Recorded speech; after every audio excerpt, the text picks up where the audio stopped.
Good morning. My name is Dr. Cheryl Tolliver, and I wanted to talk to you today about alopecia. Alopecia, what is it? It is simply the medical term for hair loss. What causes it? There can actually be several different causes for alopecia. 90% of the causes of alopecia come from 4 different areas. One of them is tinea capitis. That's a ringworm of the scalp. And when I was growing up, we would see these children who would have hair and then they'd have this patch right here where there was hair loss and it was flaky, and sometimes they'd have more than 1 or 2 of them. I still see tinea capitis in my office associated with alopecia, and that's hair loss at that spot. If you have tinea capitis, then we recommend don't share your combs or brushes or hats with anyone because it is caused by a fungus. It is contagious, and that's how you spread it from one person to the other. Next, if you're seen in the office for it, we are going to treat you with medication. We're going to treat you with antifungal medication. Now, the scalp is very thick, and if there's a fungus that's buried deep down in that follicle, it's going to take a long term to actually treat it properly. So you're going to get medicine by mouth, usually for 4 to 6 weeks. That's just to treat the fungus, okay? At the end of that time, usually your hair will grow back. Sometimes you'll notice that there are like blisters or sores in the area where there's hair loss. When that happens, there is a secondary bacterial infection that has occurred. So then you will need 2 medicines. You will need an antifungal, which treats the fungus that causes the tinea capitis, and you will need an antibiotic, which will treat the bacteria that cause the secondary infection. If that happens, you need to talk to your doctor because you need prescription medication to treat the cause. When you have alopecia secondary to tinea capitis, usually your hair will grow back, but it will usually take weeks to months for that to occur. Another type of alopecia that we see is what we call tension alopecia. You usually see this along the hairline. I commonly see it in small children who have tight ponytails or tight braids. And it's because the hair is literally pulled up from the scalp and it damages the follicles. When that happens, my recommendation is simply to free the hair. In other words, let's get rid of the tight ponytails, let's get rid of the tight braids, and give the follicles a chance to repair. In many cases, they will. If the damage is not severe, the hair will grow back. Again, you're looking at probably a matter of months, but it may grow back. Sometimes the follicles are so damaged, though, that it does not grow back.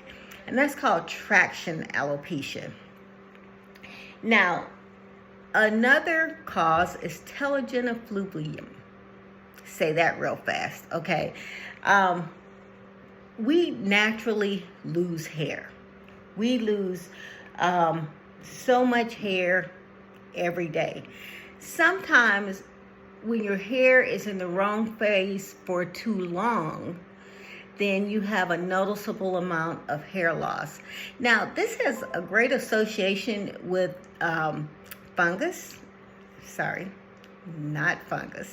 with hormonal causes, okay? Shortly after a woman has a baby, she may have an increased hair loss. It's associated with stressful events. And so the alopecia is preceded by usually a psychologically or physical stressful event, 6 to 16 weeks before that happens. And the growing hairs actually convert to resting hair, so you're just not getting the growth that you would expect. And so what you actually see is more hair loss because it's out of cycle. Now, the next most common cause of hair loss is called alopecia areata. And alopecia, again, just means baldness. Areata means patchy. Interestingly enough, there's an alopecia totalis, which is complete hair loss. And those people do become totally bald. Alopecia areata is associated with an autoimmune source. And so autoimmune just means that the body's immune system is attacking the follicle and your hair is not growing. It may be temporary, it may be chronic. So what is the big deal? Why are people so upset about Chris Rock's comment about alopecia? Well, that's because alopecia areata is associated, it has a very strong association with emotional wellness, and it can lead to sadness, depression, and anxiety. It's no laughing matter. I mean, it really is not. There are medical professionals who have suffered from alopecia areata, and even though they understand the science behind it, they still have to treat the emotional discomfort that comes along with the disorder. There are organizations that are set up to help people who deal with alopecia. And I do want to mention, before I move on, is that there are other causes for alopecia that also have these strong emotional consequences. One of them that we all know about is the loss of hair secondary to chemotherapy. You have cancer, you receive chemotherapy, you have hair loss. There's an association with alopecia and chronic medical problems like scleroderma, lupus, hyperthyroidism, hypothyroidism.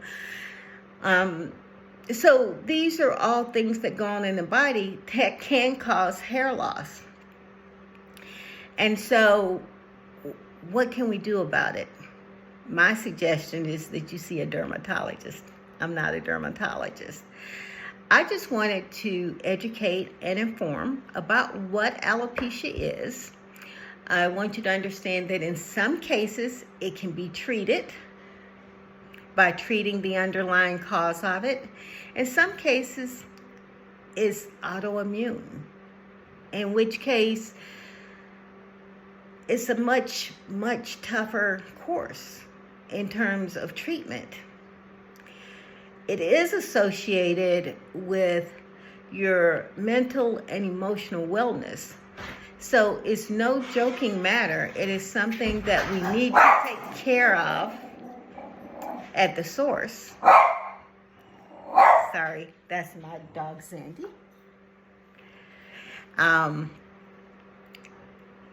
It's something to be taken seriously. So there you go. There's my medical minute.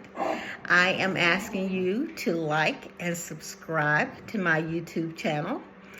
I will be bringing you information at least once a week. My goal is to inform and educate on common topics that affect the general population. You guys have a great day. Bye-bye.